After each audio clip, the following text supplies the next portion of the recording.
बागेश्वर धाम आजकल खूब चर्चा में है और जिस बागेश्वर धाम को हफ्ते 10 दिन पहले तक सिर्फ मध्य प्रदेश के बुंदेलखंड या फिर आसपास के लोग जानते थे, आज पूरे देश में वो मशहूर है। बागेश्वर धाम के बाबा आचार्य धीरेन्द्र शास्त्री से मिलने के लिए मध्य प्रदेश के बड़े बड़े नेता अर्जी लगा रहे हैं, अपॉइंटमेंट ले रहे हैं।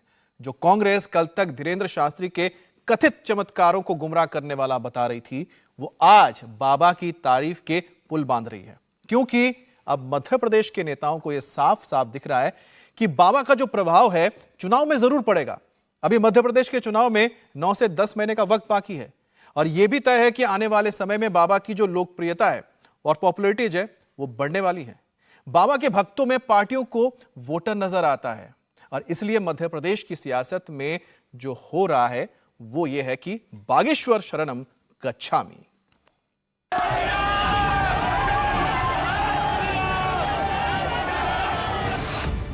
हम हिंदू राष्ट्र में एक हिंदू एक हो रहा है, इससे बड़ा क्या चमत्कार। बालाजी का पर्चा है, इसलिए तो देश में चर्चा है। व्यासपीठ तो सब तो बोलती है, किसी एक पार्टी की नहीं होती, हम तो सब पार्टियों के हैं। अगर हम सब साथ हों तो भारत हिंदू राष्ट्र होता है, ये हमारी मांग है।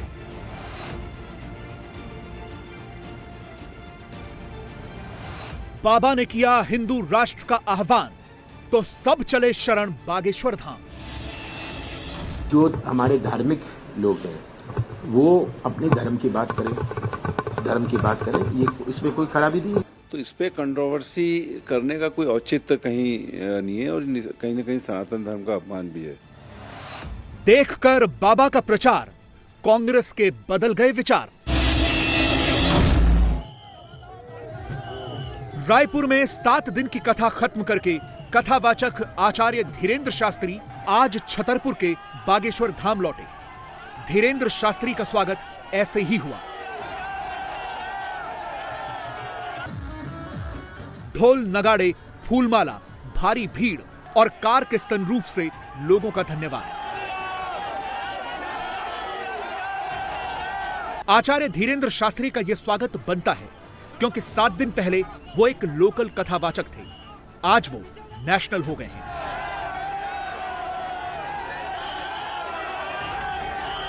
सात दिन पहले उन्हें छतरपुर और बुंदेलखंड के लोग जानते थे, आज वो पूरे देश में प्रसिद्ध हो गए हैं।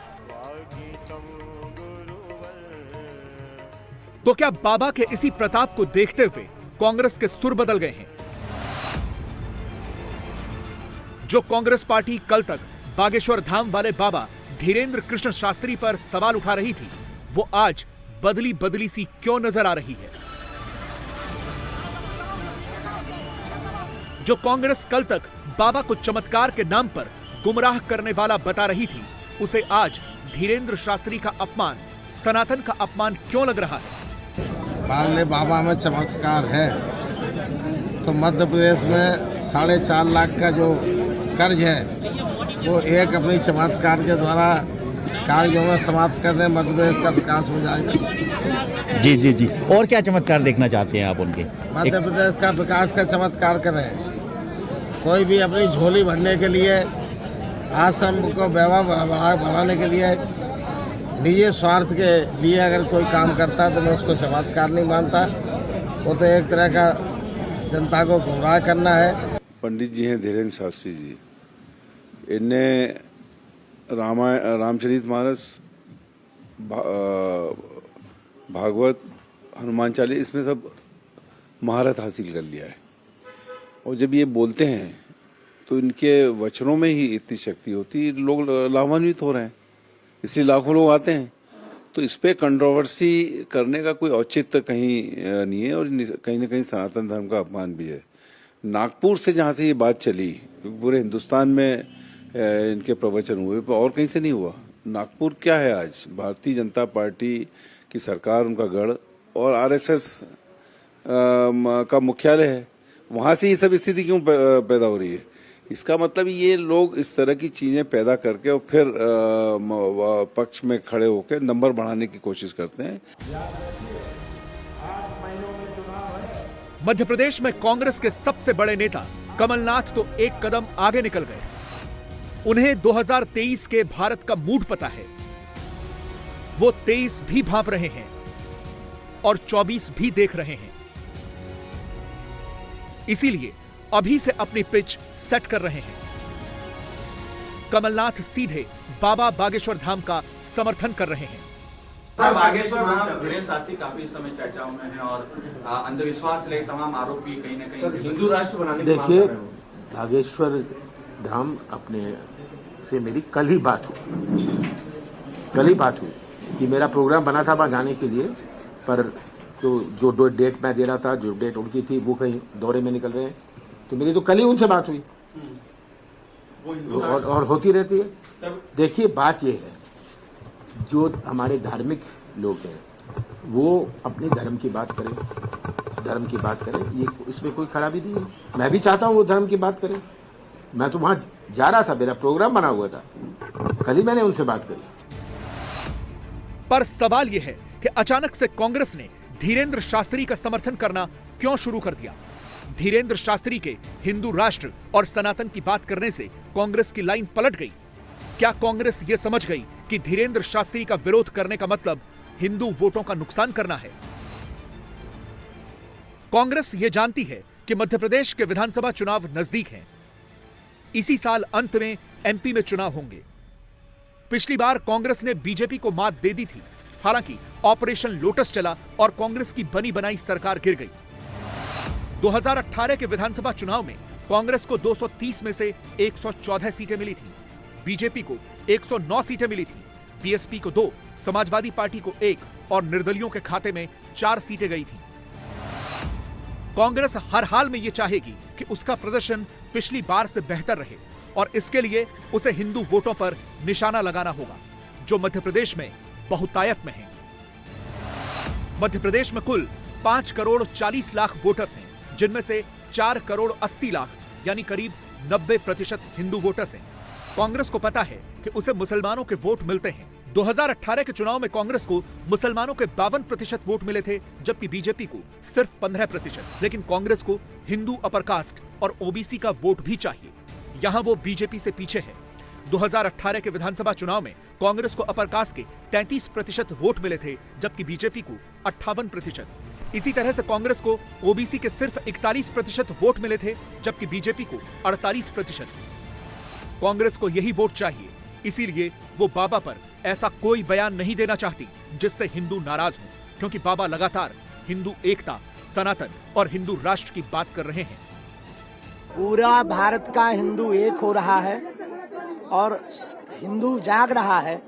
जो लोग हमसे कहते थे कि चमत्कार क्या है, यही चमत्कार है कि सनातनी हिंदू एक हो रहा है। दूसरा चमत्कार यह है कि आज हमने प्रण लिया बालाजी की प्रेरणा से कि जो है सभी सनातनी हिंदू हमारा साथ दें, हम जो है हिंदू राष्ट्र की ओर बढ़ें। अगर हम सब साथ हों तो भारत हिंदू राष्ट्र हो, ये हमारी मांग है। अगर हम सब साथ हो जाएं तो भारत हिंदू राष्ट्र हो जाए। उसमें हम कोई राजनेता नहीं है कि हम हिंदू राष्ट्र बनाएंगे, हम कोई सरकार नहीं है, हम कोई निर्णय करने वाली कोर्ट नहीं है, हम कोई एक ईश्वर नहीं है, गॉड नहीं है कि हम निर्णय करें कि भारत हिंदू राष्ट्र हो। हमने सिर्फ ये मांग की है कि हम सब साथ हो तो भारत हिंदू राष्ट्र हो। और ये अमानवीय कहां से हो गया, ये अनलॉजिकली कहां से हो गया, ये संविधान के खिलाफ कहां से हो गया? हमारे पूर्वजों ने संविधान स्वीकार किया है और साहस हम अपने संविधान पर चल रहे हैं।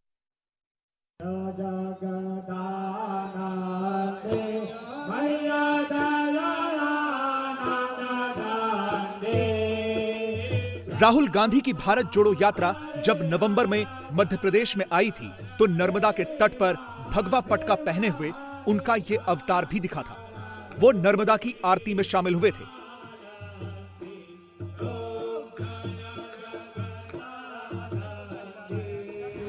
राहुल गांधी की इस यात्रा से कांग्रेस बहुत बड़ी बड़ी उम्मीदें पाले हुए है।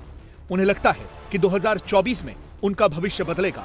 उससे पहले 2023 में मध्य प्रदेश में जो चुनाव हैं, वहां भी जीत मिलेगी।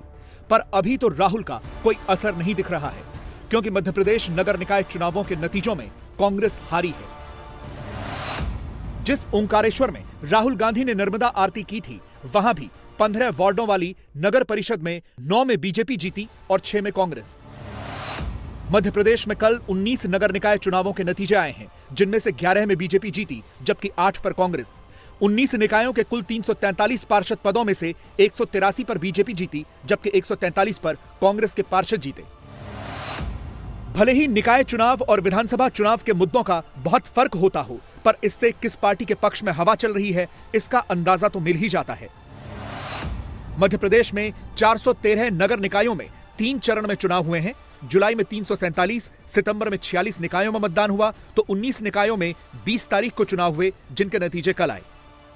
मध्य प्रदेश के 413 नगर निकायों की ओवरऑल पिक्चर को देखें तो बीजेपी बहुत आगे है। बीजेपी इस वक्त 316 निकायों पर कायम है। कांग्रेस के 96 निकाय हैं, तो निर्दलियों के पास 2 हैं। 16 नगर निगमों में बीजेपी के पास 9 हैं, कांग्रेस के पास 6, तो 1 निर्दलीय के पास है। इसी तरह से 98 नगर पालिकाओं में से 60 पर बीजेपी काबिज है, कांग्रेस 38 पर।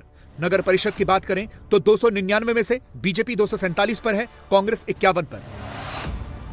हालांकि इस घोर निराशा में भी कांग्रेस के लिए अच्छी खबरें भी हैं। 2018 में मध्य प्रदेश के सभी 16 नगर निगमों पर बीजेपी काबिज थी, अब 16 में से 5 कांग्रेस के पास हैं, यानी शहरी वोटर्स का रुझान कांग्रेस की तरफ बढ़ा है।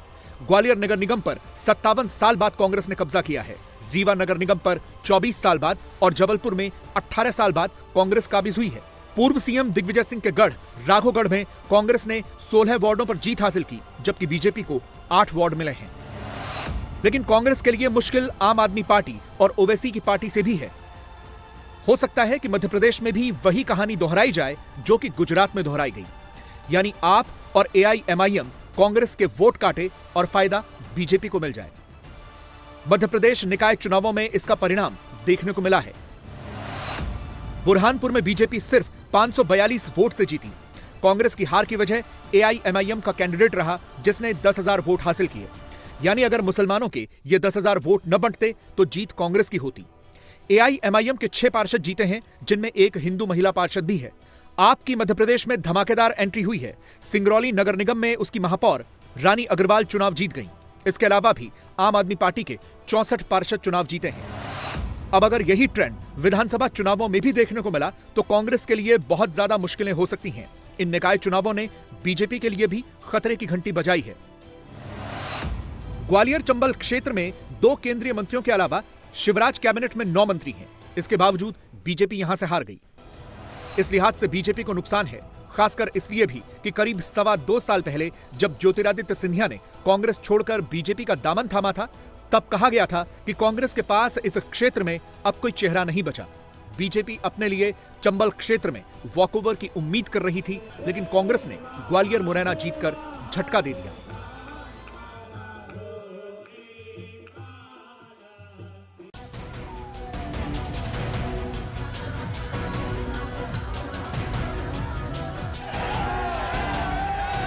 इसीलिए तो हम कह रहे हैं कि बाबा धीरेन्द्र कृष्ण शास्त्री की सबको जरूरत है। धीरेन्द्र कृष्ण शास्त्री की जरूरत मध्य प्रदेश की दोनों पार्टियों के नेता भी जानते हैं। कांग्रेस और बीजेपी के नेताओं को पता है कि बाबा का क्या प्रभाव है, खास तौर पर बुंदेलखंड और चंबल के इलाके में, जहां वो अक्सर भागवत कथाएं करने के लिए जाते रहते हैं और उनके धाम में आने वाले ज्यादातर लोग इसी इलाके के होते हैं। बीजेपी जानती है कि इस इलाके में उसका प्रभाव कम हो रहा है, इसीलिए बाबा से मिलने के लिए मध्य प्रदेश के मंत्री नरोत्तम मिश्रा भी पहुंच जाते हैं और उनकी तारीफ में खूब कसीदे पढ़ते हैं। जिस मंच पे बागेश्वर धाम महाराज विराजमान हो, नंदरुआ सरकार महाराज विराजमान हो, तो क्या कहने हैं महाराज, अद्भुत है। आपकी पीयूष वाणी शब्द को भी धन्य करती है और आपकी आत्मीयता है शब्दों से झलकती, और ये निश्चल हंसी जो गूंज उठती है गगन में, सत नमन माधव चरण में, सत नमन माधव चरण में। संत हमें याद करें, ये हमारा भाग्य होता है। हम संत को याद करें, सौभाग्य होता है। हम संत के यहाँ चल के जाएं, ये परम भाग्य होता है।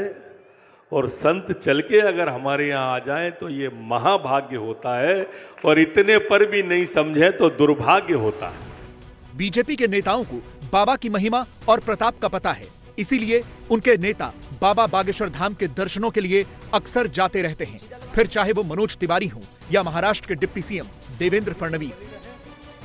हमारे शास्त्री जी जो